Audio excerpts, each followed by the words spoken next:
Lieutenant general फैज़ हमीद ने कबल अज़ वक्त रिटायरमेंट के लिए दरख्वास्त GHQ भिजवा दी। ख़ानदानी ज़राए ने इस बात की तस्दीक की है कि लेफ्टिनेंट जनरल फैज़ हमीद कबल अज़ वक्त रिटायरमेंट ले रहे हैं।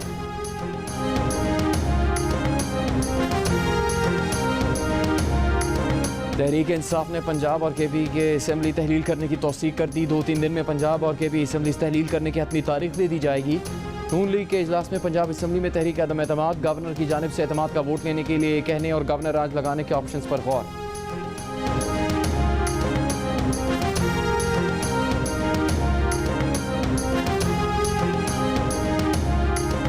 मुस्लिम लीग नून के जावेद लतीफ़ ने दावा किया है कि पंजाब और खैबर पख्तूनख्वा में असम्बलियाँ नहीं टूटेंगी। खैबर पख्तूनख्वा असम्बली की तहरीक इंसाफ के अरकान हमारे राबते में है।